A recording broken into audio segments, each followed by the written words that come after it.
नमस्कार, मैं सुबोध कुमार सिंह आप सबों का अपने YouTube चैनल पर बहुत बहुत स्वागत करता हूं। आज झारखंड अधिविद्य परिषद यानी जैक के द्वारा क्लास 12 के स्टूडेंट्स जो साइंस और कॉमर्स स्ट्रीम के स्टूडेंट थे उनका इकोनॉमिक्स सब्जेक्ट का एग्ज़ाम हुआ। और आप सबों को पता है 2 टर्म का एग्ज़ाम एक साथ लिया गया, टर्म 1 और टर्म 2। टर्म 1 से कुल मिलाकर 40 क्वेश्चन पूछे गए। 40 का 40 क्वेश्चन ऑब्जेक्टिव था। और जैसा कि आपके सामने दिख रहा होगा क्वेश्चन पेपर, और एक दूसरा पेपर टर्म 2 का भी एक ही साथ लिया गया। टर्म 1 का ये हुआ और ये टर्म 2 का।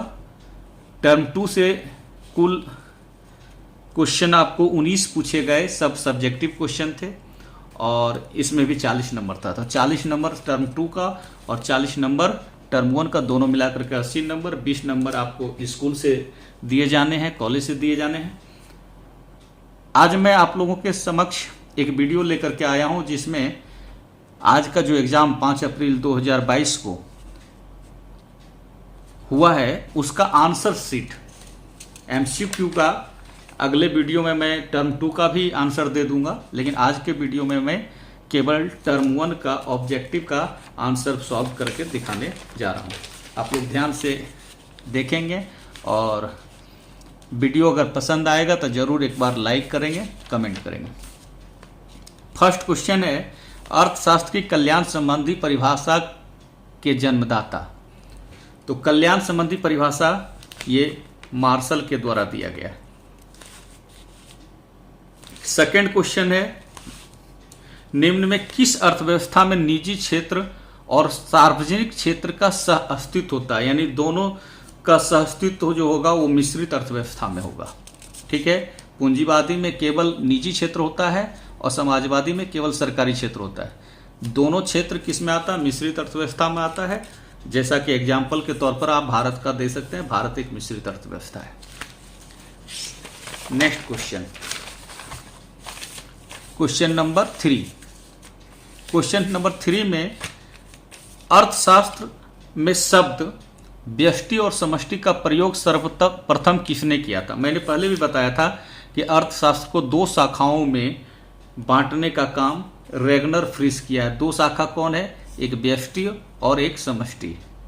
ठीक है, इसकी व्याख्या भी मैं आगे के वीडियो में कर दूंगा, इसे संक्षेप में जानेंगे। व्यष्टि अर्थशास्त्र वो अर्थशास्त्र है जिसके अंतर्गत व्यक्तिगत इकाई से संबंधित क्रियाओं का अध्ययन करते हैं, और समष्टि अर्थशास्त्र के अंतर्गत पूरी अर्थव्यवस्था का अध्ययन होता है। क्वेश्चन नंबर 4, उत्पादन संभावना वक्र का आकार मूल बिंदु की ओर अवतल होने का कारण। मूल बिंदु की ओर अवतल, अगर अवतल आपको समझ में नहीं आता है तो आप इसका इंग्लिश देखने की कोशिश करें। कनकेव, जैसे कनकेव देखेंगे समझ में आ जाएगा। PPC कनकेव होता है, और कनकेव होने के पीछे जो मुख्य वजह है वो है बढ़ती सीमांत अवसर लागत का होना। बढ़ती सीमांत अवसर लागत का होना। और ये अगर ऑप्शन नहीं होता तो आपका एक ऑप्शन हो सकता था, वो था कि साधन पूर्ण प्रतिस्थापन नहीं होते हैं। तो साधन पूर्ण प्रतिस्थापन नहीं होने के कारण आपका PPC, ये जो आपका है उत्पादन संभावना वक्र, इसको शॉर्ट में क्या कहेंगे? PPC, प्रोडक्शन पॉसिबिलिटी कर्व, ये कनकेव होता है। एक इसके कारण और दूसरा साधन के पूर्ण प्रतिस्थापन नहीं होने के कारण। अगले क्वेश्चन में आता, एक क्वेश्चन और इस पर चर्चा कर दें। ये उत्पादन संभावना वक्र है जो कैसा होता है? कनकेव होता है, अवतल होता है। और एक होता है आपका उदासीनता वक्र, जिसको तटस्था वक्र भी कहते हैं, और उसको इंग्लिश में हम इंडिफरेंस कर्व कहते हैं। तो वो कैसा होता है? तो वो कॉन्वेक्स होता है। ये कनकेव होता है, उत्पादन संभावना वक्र कनकेव होता है, और उदासीनता वक्र कैसा होता है? वो कॉन्वेक्स होता है। ठीक है, और इसमें जैसे सीमांत अवसर लागत बढ़ रहा है उसमें घटता है। नेक्स्ट क्वेश्चन, ज़्यादा टाइम नहीं लेंगे, व्याख्या करने में समय की बर्बादी होगी। क्वेश्चन नंबर 5 में अवसर लागत का वैकल्पिक नाम। बहुत सारे लोग इसको सीमांत लागत मार देते हैं, मारे भी हैं, मुझे जानकारी मिली है, लेकिन इसका कई बार मैंने बताया है। जो मेरे नोट्स को अच्छी तरह से पढ़े होंगे उनको ये आंसर सही मिला होगा।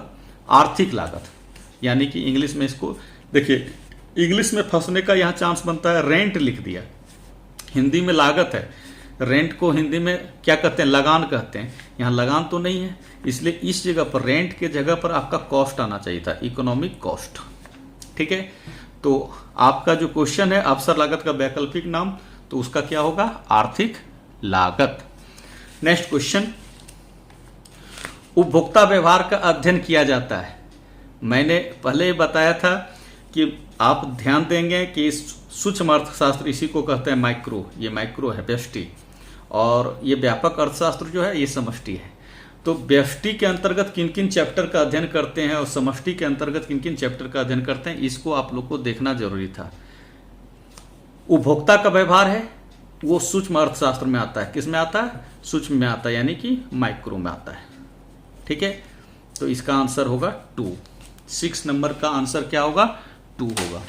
उसके बाद आते हैं question number 7, how do we calculate marginal utility. 7 का हम हिंदी ही देखें क्योंकि ज़्यादा विद्यार्थी हिंदी मीडियम के हैं, तो हिंदी मीडियम ही बताना ज़्यादा उचित होगा। आप देख सकते हैं क्वेश्चन नंबर 7 का, सीमांत उपयोगिता कैसे निकाला जाता है। जब भी सीमांत की बात होगी तो डेल्टा वाला आएगा ऑप्शन, तो संयोग से इसमें भी डेल्टा है, इसमें भी डेल्टा है, इसमें भी डेल्टा है, इसमें भी डेल्टा है।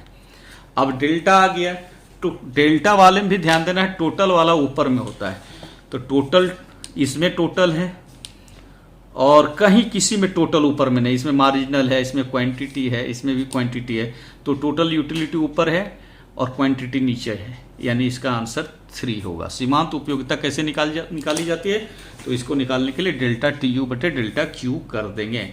इसके अलावा भी एक फार्मूला होता है, उस फार्मूला पर चर्चा कर भी सकते, नहीं भी करना चाह सकते हैं तो कोई दिक्कत नहीं, जैसे MUN equal to TUN minus TUN minus 1, ये इसका सेकेंड फार्मूला होता है सीमांत उपयोगिता निकालने का। कोई विद्यार्थी जो और कोई कंपटीशन वगैरह की तैयारी करता हो, या जो आर्ट्स के विद्यार्थी होंगे उनका भी एग्जाम पता नहीं किस तारीख, 17 तारीख को कब है, तो वो विद्यार्थी ये सब फार्मूला पर भी ध्यान दे सकते हैं। आर्ट्स के जो विद्यार्थी होंगे वो ध्यान देंगे, बहुत सारे क्वेश्चन होंगे जो साइंस वाले क्वेश्चन होंगे वो रिपीट होंगे, और कुछ न्यू क्वेश्चन भी आपको इसी तरफ से ऑप्शन चेंज कर देगा। यहाँ पर delta TU by delta Q है तो उसके जगह पर ये भी दिया जा सकता है, या सीमांत उपयोगिता का यहाँ पर सूत्र पूछा है, आपको सीमांत उत्पादन का पूछा जा सकता है, कुल उपयोगिता का या कुल उत्पादन का, इस तरह का फार्मूला बेस्ड क्वेश्चन पूछा जाता है।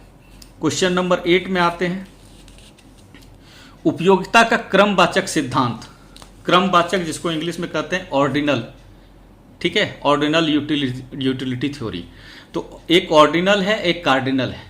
कार्डिनल वाला बताए थे जिसको संख्यावाचक भी कह सकते हैं, तो वो है आपका मार्शल का, और ऑर्डिनल यानी क्रमवाचक जो है वो है हिग्स और एलन का। किसका है, हिग्स और एलन का है। अब आते हैं क्वेश्चन नंबर 9, उदासीनता वक्र होता है, एक है मूल बिंदु की ओर उन्नतोदर, एक है मूल बिंदु की ओर अवनतोदर। तो अभी आपको जो हम बताए इसका इंग्लिश अवनतोदर का देखिए क्या होगा, कनकेव। क्या है, कनकेव। तो कनकेव इंडिफरेंस कर्व नहीं होता है, कनकेव इंडिफरेंस कर्व नहीं होता है। कनकेव कौन होता है, PPC होता है।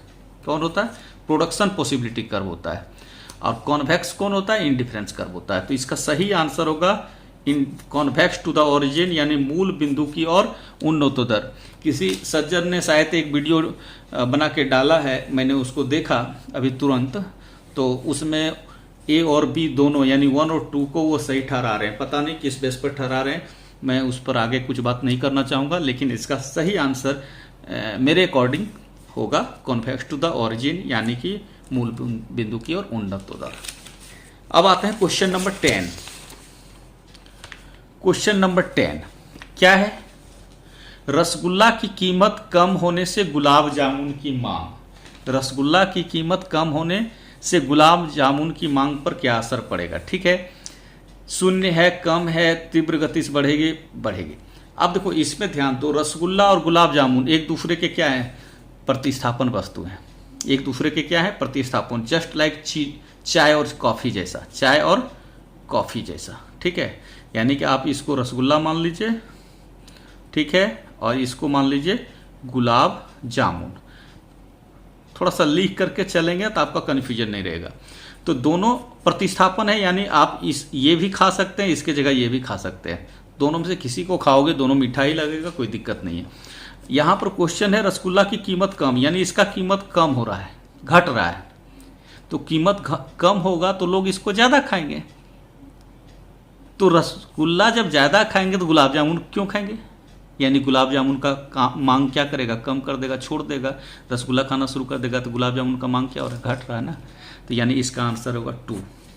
रसगुल्ला की कीमत कम होने से गुलाब जामुन की मांग कम हो जाएगी, क्योंकि गुलाब जामुन खाने वाले गुलाब जामुन छोड़ करके रसगुल्ला खाने लगेंगे। अब आते हैं next question. Budget line indicates, budget रेखा इंगित करती है मूल्य अनुपात, आय अनुपात, लागत अनुपात। बहुत सारे विद्यार्थी आय अनुपात को भी मारे हैं, लेकिन इसका आंसर होगा मूल्य अनुपात। क्या होगा?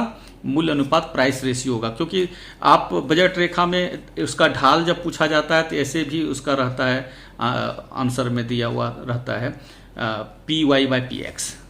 ठीक है, PY/PX, यानी कि प्राइस को ही मेंशन करके चलता है, X का प्राइस, Y का प्राइस। इसका आंसर होगा मूल्य अनुपात।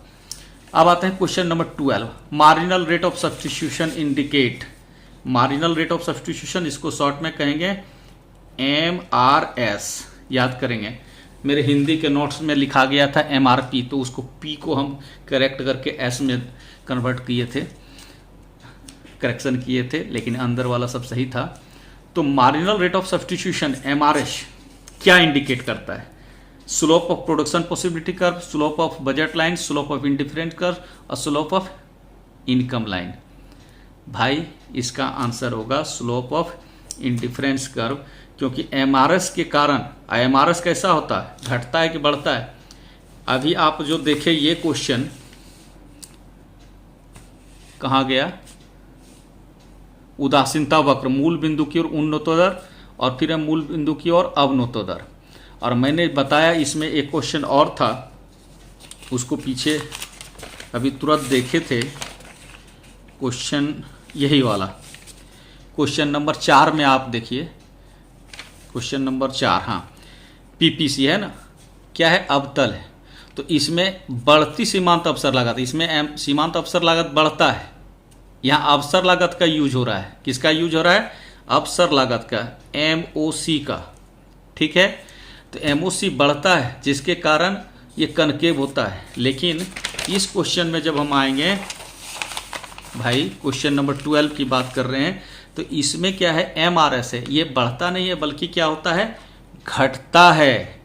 आप ध्यान देंगे, मैंने इस पर पहले भी चर्चा किया था, ये क्या होता है? घटता है। जैसे X और Y, दो वस्तु का कंजप्शन आप करना चाहते हैं, ये 1 है, ये 15 है, ये कम मात्रा में, इसका 1 यूनिट बढ़ाएंगे तो इस 1 यूनिट के लिए इसकी हम 5 की मात्रा क्वांटिटी जो है त्याग करने के लिए तैयार है। इसको 1 और बढ़ाएंगे तो अब इसको 6 करेंगे, यानी शुरू में कितना त्यागे? 5, फिर कितना त्यागे? 4।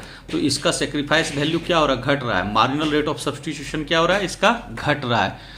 तो मार्जिनल रेट ऑफ सब्स्टिट्यूशन जो होता है वो क्या दिखाता है? Slope of indifference curve. और ये इंडिफरेंस कर्व कैसा होता है? याद रखिएगा, कॉन्वेक्स होता है। कैसा होता है? कॉन्वेक्स होता है। क्यों होता है? क्योंकि ये जो है MRS, ये क्या है?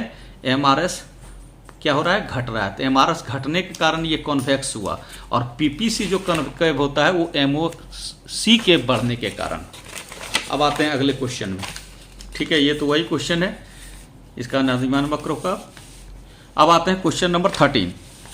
यदि उपभोक्ता की आय में वृद्धि से वस्तु X की मांग कम हो जाए, आय बढ़े मांग कम हो जाए, इसका मतलब वो अच्छा वस्तु नहीं होगा, वो अच्छा वस्तु नहीं होगा। इसलिए हमारा इनकम बढ़ने से हम उस वस्तु का क्या किए? त्याग कर दिए। तो जो अच्छा वस्तु नहीं होता उसको गिफिन वस्तु कहते हैं। ठीक है, अगला क्वेश्चन, यदि वस्तु की मांग रेखा कीमत अक्ष यानी Y के समानांतर हो, तो इसका ध्यान दीजिए। अगर ऐसे है, मांग वक्र कैसा है? इस तरह से Y के पैरेलल है। ठीक है, तो इसका मतलब है कि जैसे प्राइस P है, डिमांड Q हो रहा है। प्राइस बढ़ भी गया तो भी डिमांड वही है, प्राइस घट भी गया तो भी डिमांड वही है। तो प्राइस घटने बढ़ने का कोई इफेक्ट नहीं पड़े तो ED = 0 ही होगा। ठीक है, तो इसका मतलब है इस 14 का आंसर क्या होगा? 4। अगला question, consumers equilibrium takes at a point. अब इक्विलिब्रियम तभी होगा जब वस्तु की उपयोगिता और वस्तु की कीमत बराबर होगी। इसमें ज़्यादा दिमाग लगाने की जरूरत नहीं। हाँ, प्राइस के जगह पर आपका MUM भी बहुत जगह यूज होता है, तो MU इजकल टू MUM कर सकते हैं, यहाँ पर X भी लगा सकते हैं, MUX इजकल टू MUM, यानी कि नंबर 1 होगा इसका आंसर 15 का। 16 में for Giffen goods price elasticity. Giffen goods यानी घटिया वस्तु का कीमत बढ़ता है, मांग भी बढ़ता है, इसलिए इसका इलास्टिसिटी डिमांड भी क्या होगा, पॉजिटिव होगा, यानी कि हिंदी में धनात्मक लिखेंगे। क्वेश्चन नंबर 17 में क्या है भाई, for the two instruments labour capital what will be the form of production function. भाई ये प्रोडक्शन है, क्वांटिटी, ये डिपेंड करेगा किस पर, लेबर और कैपिटल पर। इसका सही आंसर 1 होगा। ठीक है, इसका सही आंसर 1 होगा। हिंदी में भी आएंगे Q equal to function of L के देंगे। ठीक है, क्वांटिटी किस पर डिपेंड करता है, लेबर कैपिटल पर डिपेंड करेगा। ठीक है, लेबर क्वांटिटी पर डिपेंड नहीं करेगा, ये तो बिल्कुल। कैपिटल भी क्वांटिटी पर डिपेंड नहीं करेगा, ये सब गड़बड़ है। आते हैं next question, what is factors of production. अच्छा, इसमें से प्रोडक्शन का फैक्टर कौन है भाई, लैंड भी चाहिए, कैपिटल भी चाहिए, लेबर भी चाहिए, उत्पादन के साधन। प्रोडक्शन फैक्टर मतलब उत्पादन के साधन, तो भूमि भी साधन है, पूंजी भी साधन है, श्रम भी साधन है, यानी इनमें से सभी इसका आंसर होगा। आगे आते हैं क्वेश्चन नंबर 19, जब कुल उत्पाद अधिकतम है तब सीमांत उत्पाद। भाई कुल उत्पाद अधिकतम है तो सीमांत उत्पाद 0 होगा। सब में तो वही हाल है, इसका आप फिगर से भी देख सकते हैं। देखिए फिगर से, MP बढ़ेगा फिर घटेगा, यहां MP, यहीं पर MP क्या है, 0 है। ठीक है, अब जहां MP 0 है, TP जो बढ़ रहा है, बढ़ते बढ़ते जैसे MP जहां 0 हो वहीं पर TP क्या होगा, मैक्सिमम होगा, ये मैक्सिमम होगा, यहां के बाद TP भी घटने लगेगा। तो जहां MP 0 होता है वहां TP क्या है, मैक्सिमम है। ठीक है, यानी जहां TP मैक्सिमम है वहां MP 0 होगा, तो इसका आंसर होगा 3। अगला क्वेश्चन,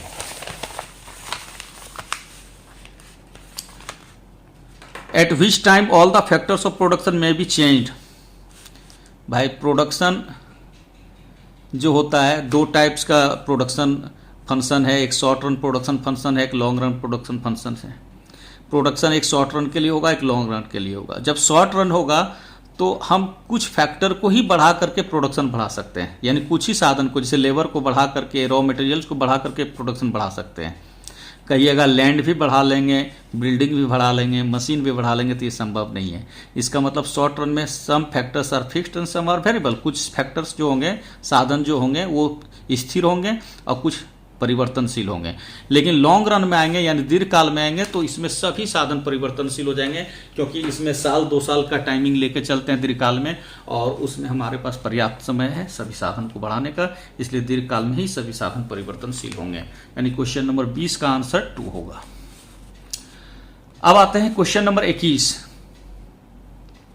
21 में क्या है, समोत्पाद वक्र का प्रत्येक बिंदु 2 साधनों के वैसे संयोग को दर्शाता है जो वस्तु की समान उत्पादन करते हो। देखिए, वस्तु के समान उत्पादन के स्तर को दिखाने वाली रेखा समोत्पाद वक्र है। इसको आइसोपोड लिखा गया है, आइसो क्वांट भी लिखते हैं, जो कि इस प्रकार होता है, ऐसे। ठीक है, IQ आइसो क्वांट, यानी कि इधर Y वस्तु ले लेंगे, इधर X वस्तु ले लेंगे, तो यहाँ जितनी उत्पादन हो रही है उतनी ही यहाँ भी हो रही है, बस इतनी ही यहाँ भी हो रही है। बस यही है कि इधर X बढ़ रहा है तो Y घट रहा है, तो समान उत्पादन के स्तर को दिखाने वाली रेखा यह है आइसोक्वांट यानी समोत्पाद वक्र। ठीक है, और IC भी इसी तरह से होता है। इंडिफरेंस कर्व भी, आपको इंडिफरेंस कर्व की बात करते हैं, वो भी ऐसा ही होता है। बस इंडिफरेंस कर्व क्या कहता है कि 2 वस्तु से मिलने वाले समान संतुष्टि, 2 वस्तु से मिलने वाले समान संतुष्टि को जो दिखाती है वो इंडिफरेंस कर्व, और 2 वस्तु के समान उत्पादन स्तर को जो दिखाता है वो आइसोक्वांट होता है। नेक्स्ट क्वेश्चन मूव करते हैं हम लोग क्वेश्चन नंबर 22 की ओर। क्वेश्चन नंबर 22 क्वेश्चन है, at what level of production does a judicious producer want to produce according to the law of variable ratio. यानी परिवर्तनशील अनुपात नियम के अनुसार एक विवेकशील उत्पादक उत्पादन के किस स्तर पर उत्पादन करना चाहता है। तो किस स्तर पर करेगा? सेकंड। उत्पादन की तीन अवस्था है, हम बताएं पहले उत्पादन की कितनी अवस्था है? 3 अवस्था है। जैसे ये एमपी बढ़ा और घटा, ठीक है। एपी बढ़ा, एपी जब मैक्सिमम पर पहुंचेगा वहीं एमपी ऊपर से काटेगा, यहां से एपी घटना शुरू हो गया, ये हो गया एपी, ठीक है। अब टीपी का जो होगा, जहां एमपी 0 है, यहीं पर एमपी 0 है, तो ये टीपी जो बढ़ेगा ये टीपी मैक्सिमम होगा यहाँ पर, यहाँ के बाद टीपी भी घटने शुरू हो गया। तो एक जहां एमपी और एपी बराबर है, यहाँ पर एमपी एपी बराबर है, तो इससे पहले ही फर्स्ट स्टेज होता है, इसके बीच में सेकेंड स्टेज होता है और इसके बाद में थर्ड स्टेज होता है। तो उत्पादन की 3 अवस्था है और ये सेकेंड स्टेज है, इसी में उत्पादक को सबसे ज़्यादा फायदा होता है। कैसे होता है इसको इस समय व्याख्या करना संभव नहीं है। ये परिवर्तनशील अनुपात नियम एक क्वेश्चन है प्रोडक्शन चैप्टर में, यूनिट में, आप उसको देखिएगा परिवर्तनशील अनुपात नियम को, तो सारी बातें समझ में आ जाएगी। तो इसका सेकेंड आंसर हो जाएगा। फिर एक थर्ड में 23 में एवरेज कॉस्ट यानी एसी का आकार कैसा होगा? यू जैसा होगा। कैसा होगा? यू किसका आकार होगा? हमेशा ध्यान दीजिएगा, एसी का आकार भी यू जैसा होता है, एमसी का भी आकार यू जैसा होता है, एबीसी का भी आकार यू जैसा होता है। 3 है जिसका भी आकार यू जैसा होता है। हाँ, एक एएफसी है जिसका आकार रेक्टेंगुलर हाइपरबोला होता है, आयताकार अति परवलय होता है। अब आते हैं हम लोग क्वेश्चन नंबर 24 में। क्वेश्चन नंबर 24 आप इंग्लिश में देख रहे हैं, इंग्लिश हिंदी में ही चलते हैं, एक ही चीज को बार बार रिपीट करने से क्या फायदा। कुल लागत टीसी, ठीक है, और कुल स्थिर लागत टीएफसी, ये कुल स्थिर लागत टीएफसी, और कुल परिवर्तनशील लागत है टीवीसी। इसका सही आंसर क्या होगा? ये जिस विद्यार्थी का है, देखिए वो मार के आया है 4, ये गलत है। टीसी बराबर टीएफसी माइनस टीवीसी, गलत है। ये इसका जो आंसर होगा वो होगा टीसी बराबर TFC plus TVC. Total cost निकालना है तो टोटल खर्चा में, टोटल कॉस्ट में सभी कॉस्ट आएगा। तो 2 ही तरह कॉस्ट होता है, एक फिक्स्ड कॉस्ट, एक वेरिएबल कॉस्ट। जो स्थिर साधन पर पैसा खर्च होता है जैसे लैंड वगैरह यानी भूमि पर, वो टीएफसी कहलाता है, और मजदूर वगैरह पर जो खर्च होता है वो टीवीसी कहलाता है, यानी वेरिएबल कॉस्ट। यानी टीसी बराबर टीएफसी प्लस टीवीसी, ठीक है। फॉर अ फर्म्स इक्विलिब्रियम, एक फर्म या एक उत्पादक संतुलन में कब होता है? वो तब होगा जब एम आर बराबर एम सी होगा, ठीक है। एम आर बराबर एम सी, और इसी में एक और ऑप्शन दे सकता था कि M C cuts M R from below. आप लोग को याद आ गया होगा अगर पढ़े होंगे ध्यान से, कि जहां पर एम आर बराबर एम सी हो, चूंकि 2 बार एम आर बराबर एम सी हो जाता है, इसलिए एक और इसके साथ कंप्लीमेंट्री कंडीशन दिया जाता है कि एम सी एम आर के बराबर हो, साथ ही साथ एम सी एम आर को नीचे से भी काटे। तो इसका आंसर 1 देंगे। ब्रेक इवन पॉइंट, जहां टी आर और टी सी बराबर होता है वहां पर ब्रेक इवन पॉइंट होता है। ये जो भी लिखा है बच्चा गलत किया है। आगे बढ़ते हैं।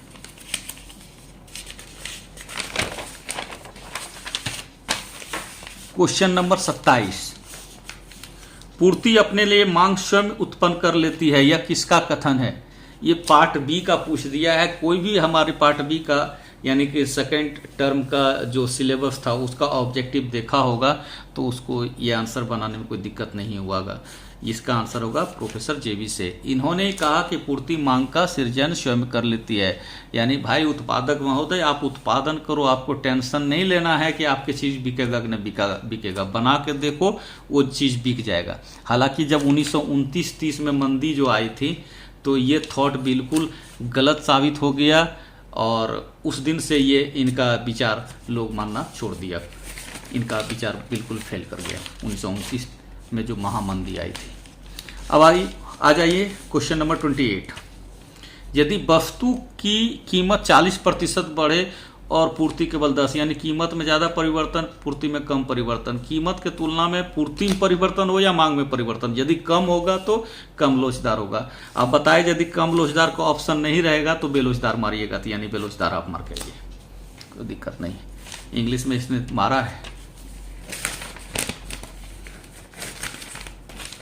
क्या मार दिया जी, हायर देन सप्लाई। अच्छा, यहाँ पर इनइलास्टिक सही मारा है। तो इसका आंसर क्या होगा, बेलोचदार होगा 28 का। हाँ, यही कीमत में 40% का परिवर्तन है, पूर्ति में 50% का रहता है, यानी ज़्यादा रहता है तो फिर अधिक लोचदार हो जाता है। दोनों बराबर होगा तो सम लोचदार हो जाएगा। कीमत में परिवर्तन होगा, पूर्ति परिवर्तन होगा तो पूर्णतः बेलोचदार हो जाएगा। और यदि कीमत में नहीं परिवर्तन हो और पूर्ति में परिवर्तन हो जाए तो पूर्णतः लोचदार हो जाएगा। अगला क्वेश्चन, मांग आधिक्य की स्थिति होती है। मांग आधिक्य की स्थिति होती है, यानी अतिरेक मांग, एक्सेस डिमांड कब होगा भाई, मांग जब पूर्ति से अधिक होगा। तो पूर्ति की तुलना में मांग का अधिक होना ही क्या कहलाता है, मांग आधिक्य की स्थिति कहलाती है। ठीक है, अब आते हैं question number 30। In which market product differentiation is found, किस बाजार में वस्तु विभेद पाई जाती है। तो वस्तु विभेद जो पाया जाता है वो एकाधिकारी पाया जाता है। किस में पाया जाता है, एकाधिकारी प्रतियोगिता में पाया जाता है।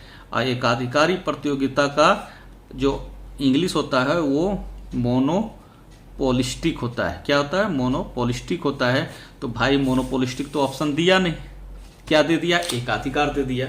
हाँ, वस्तु विभेद के जगह पर कीमत विभेद रहता है, यानी कि प्रोडक्ट डिफरेंशिएशन नहीं देकर के प्राइस डिफरेंशिएशन देता, तब आपका मोनोपोली होता है, यानी एकाधिकार होता है। तो यहाँ तो वस्तु विभेद है, या तो ये वस्तु विभेद के जगह पर यहाँ कीमत देना वो भूल गया, मिसप्रिंटिंग हुआ, वस्तु के जगह कीमत देना चाहिए था। और यदि वस्तु विभेद दे दिया तो यहाँ एकाधिकार जो है उसको एकाधिकारी कर देते। हिंदी में कभी कभी एकाधिकार और एकाधिकारी एक ही जैसा रहता है, यानी एकाधिकारी को भी एकाधिकार लिख करके चला जाता है, एकाधिकार को एकाधिकारी लिख के चला जाता है। लेकिन भाई इंग्लिश भी तो कम से कम चेंज होना चाहिए, यहाँ मोनोपोलिस्टिक होना चाहिए था। तो ये क्वेश्चन गलत है, ये बिल्कुल क्वेश्चन गलत है 30 नंबर का। लेकिन अब इसी में कोई ढूंढना है तो बहुत नियर में आप मोनोपोली ही मार के आइए, कोई उपाय नहीं है। ऐसे तो ये भी सही नहीं है, लेकिन आप मोनोपोली मार सकते हैं क्योंकि एकाधिकारी दिया ही नहीं। हालांकि फिर बोल रहे हैं कि एकाधिकार में वस्तु विभेद नहीं होता है, क्या होता है, कीमत विभेद होता है। यहाँ कीमत विभेद होना चाहिए, तब ये आंसर होता है। पूर्ण प्रतियोगिता बिल्कुल नहीं होगा क्योंकि उसमें तो सभी वस्तुएं समान होती है, कीमत भी समान, वस्तुएं भी समान। फिर शुद्ध प्रतियोगिता है, पूर्ण प्रतियोगिता और शुद्ध प्रतियोगिता दोनों एक ही चीज है। हाँ, एक चीज और कर सकता था इसमें कि वस्तु विभेद है तो इसमें भी नहीं है, इसमें भी नहीं है, इनमें से नहीं, तो इनमें से कोई नहीं, ये ऑप्शन देता। तो इनमें से कोई भी नहीं दिया है, इनमें सभी दे दिया, बड़ा विचित्र बात है। यहाँ भी ऑल ऑफ दीज दे दिया है, लेकिन नन ऑफ दीज देना चाहिए था। तो अब कोई उपाय नहीं, एक मार के चलते हैं तो ठीक है, अदरवाइज इसमें नंबर आपको मिलेगा। पता नहीं इस चीज़ को संज्ञान में लेता है कि नहीं लेता है बोर्ड।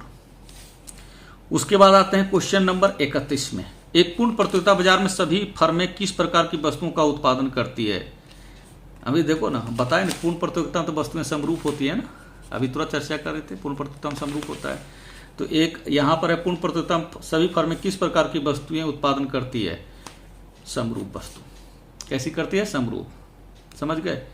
विभेदित वस्तु और निकट प्रतिस्थापन वस्तु किस में होता है, एकाधिकारी में होता है। आगे बढ़ते हैं।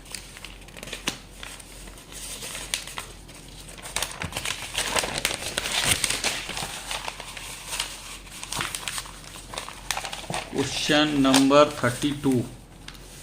What is the relation between AR curve and MR curve under monopoly. Monopoly में MR और AR जो होता है वो दोनों का नेगेटिव स्लोप होता है। ऐसे MR तेजी से गिरता है, AR धीरे धीरे गिरता है। अब देखो AR ऊपर है, MR नीचे है, इसका मतलब AR MR से बड़ा होगा, AR ग्रेटर देन MR। ठीक है। हाँ, पूर्ण प्रतियोगिता का होता तो MR बराबर AR होता। फिर क्वेश्चन है, किस बाजार की संरचना में किसी वस्तु का एक और केवल एक उत्पादक होता है? किस प्रकार के बाजार की संरचना में किसी वस्तु का एक और केवल एक उत्पादक है? एकाधिकार, मोनोपोली। मोनोपोली मतलब एक का अधिकार। What will be the total amount intake received by a seller from the 50 units of an article at rate of 6 rupees per unit? Hindi में देखते हैं। प्राइस कितना है? 6 रुपये प्रति इकाई है। वस्तु की मात्रा कितनी? 50। तो वस्तु की कीमत और वस्तु की मात्रा में गुना कर दीजिएगा, जो आएगा वही आंसर होगा, यानी कि 6 पंचे 30 यानी 300 होगा। फिर कहता है which of the following is correct. तो भाई पूर्ण प्रतियोगिता बाजार है तो उसमें MR बराबर AR होगा। किस में? पूर्ण प्रतियोगिता में। और यदि एकाधिकार या एकाधिकारी है तो उसमें क्या होगा? MR less than AR। अभी आप देखें ये वाला है ना, AR MR से बड़ा है, इसका मतलब है क्या लिख सकते हैं? MR लेस देन AR ऐसे भी लिख सकते हैं, एक ही चीज ना हुआ। तो मोनोपोली में ऐसा होता है, मोनोपोलिस्टिक में भी ऐसा ही होता है। एक पूर्ण प्रतियोगिता बाजार है जिसमें क्या होता है? ऐसा होता है। और एकाधिकारी में ऐसा होता है। तो MR बराबर AR कहाँ दिख रहा है? यहीं AR बराबर MR लिखे या MR बराबर AR है, एक ही चीज़ है। और एक चीज़ जानते हैं हम लोग कि पूर्ण प्रतियोगिता बाजार में जो होता है वहाँ पर ED का वैल्यू जो होगा वो इन्फिनिटी होगा। क्या होगा? इन्फिनिटी होगा। तो भाई आप यहाँ पर भी इन्फिनिटी डाल दो, इसके जगह पर भी इन्फिनिटी डाल दो। ई मतलब इलास्टिसिटी है, ठीक है। तो यहाँ भी इन्फिनिटी डाल दो, यहाँ पर भी इन्फिनिटी डाल दो। अब इन्फिनिटी में माइनस करोगे 1 तो इन्फिनिटी ही रहेगा। इन्फिनिटी बटा इन्फिनिटी तो कुछ नहीं, इसका वैल्यू कट ही जाएगा। तो इसका मतलब AR इक्वल टू MR होगा, ये आंसर होगा। MR is shows H delta TR by delta Q। जब भी मार्जिनल निकालेंगे तो क्या निकालेंगे? डेल्टा देंगे, delta TR by delta Q। अभी MR है, अगर MC होता तो क्या हो जाता है? डेल्टा TC बटे डेल्टा Q। क्या जी, कोई दिक्कत बताइए? ऐसे नहीं होगा। उसी तरह और भी कुछ हो सकता है, MR हो गया, MC हो गया, एक MU आता है ना MU, तो डेल्टा TU बटे डेल्टा Q। ये तो शुरू में ही था, ये क्वेश्चन तो था ही। तो इसका आंसर होगा 1।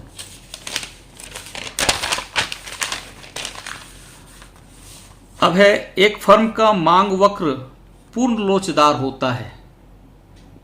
पूर्ण लोचदार पूर्ण प्रतियोगिता बाजार में होता है। इसमें डायरेक्ट आइए, पूर्ण प्रतियोगिता बाजार। एक फर्म का मांग पूर्ण लोचदार किस बाजार में होता है? पूर्ण प्रतियोगिता बाजार में होता है। क्यों होता है थोड़ा सा देख ही लीजिए, जब इतनी चर्चा कर रहे हैं तो देख ही लीजिए। पूर्ण प्रतियोगिता बाजार में हम आपको कीमत बताए थे, क्या होता है? समान होता है, यानी 5% है तो 5% रहेगा। बात समझे? अब 5% में इसका क्वांटिटी 1 भी सेल हो सकता है, 2 भी सेल हो सकता है, 3 भी हो सकता है। तो समान कीमत रहने पर, समान कीमत पर देखिए 5 का 5 ही है और मांग बढ़ गया, तो समान कीमत पर यदि मांग में परिवर्तन होता है तो मांग क्या निकलता है? यानी ED निकाल के देखिएगा, इन्फिनिटी आएगा, मांग पूर्णतः लोचदार आएगा। तो मांग पूर्णतः लोचदार किस में आता है? पूर्ण प्रतियोगिता में आता है। या फॉर्मूला पर भी लिख सकते हैं, डेल्टा Q बटे delta P into P by Q, यही ना होता है फॉर्मूला। तो डेल्टा Q क्या है? ये 1 से 2 यानी 1 का चेंजिंग, और डेल्टा P क्या है? 5 से 5 यानी कि 0 का changing, into P by Q। P कितना है? 5 लिख दिए। Q कितना है? 1। तो 5 गुना 5 और नीचे 0 गुना 1 0, यानी 0 से भाग देंगे तो इन्फिनिटी न आएगा। तो पूर्ण प्रतियोगिता बाजार में मांग जो होता है पूर्णतः लोचदार होता है। और देखिए कीमत समान है, समान कीमत है, तो ऐसे होगा कीमत 5 रुपया है, इसी पर सामान 1 भी बिक सकता है, इसी पर सामान 2 भी बिक सकता है, इसलिए इसमें ED क्या होगा? इन्फिनिटी होगा। ये भी हो सकता है कि पूर्ण प्रतियोगिता बाजार में मांग वक्र कैसा होता है? तो X के समान अंतर होता है। तो 37 का 1 हो गया। अब आते हैं क्वेश्चन नंबर 38। क्वेश्चन नंबर 38 में क्या है? हिंदी में देखें, ज़्यादा स्पष्ट दिख रहा है। बाजार में वस्तु की कीमत उस बिंदु पर निर्धारित होती है। अरे कीमत निर्धारण वहीं पर होता है जहाँ मांग और पूर्ति बराबर होती है, इसमें ज़्यादा सोचना ही नहीं है। जहाँ कीमत का निर्धारण कहाँ होगा? जहाँ वस्तु की मांग और पूर्ति बराबर होता है, वहीं पर कीमत का निर्धारण होगा। अब देखो ये क्वेश्चन में खेला क्या हुआ 39 में। इंग्लिश में लिखता है मार्जिनल इनपुट इनपुट मतलब क्या होता है? आगत। जो लगाते हैं वो आगत है, आज जो पाते हैं वो एक तरह से आगम है। तो हिंदी में कुछ यहाँ तो आगम है, यानी एक तरह से रेवेन्यू है, आउटपुट कहें या रेवेन्यू कहें। सीमांत आगम मतलब मार्जिनल रेवेन्यू, यहाँ मार्जिनल इनपुट है। तो इंग्लिश का स्पष्ट समझ में नहीं आता है, हिंदी के अनुसार चलेंगे। इंग्लिश वाला गलत ही है, यहाँ मार्जिनल रेवेन्यू लिखता तो चल जाता है, या मार्जिनल प्रोडक्ट भी लिखता तो चल जाता है।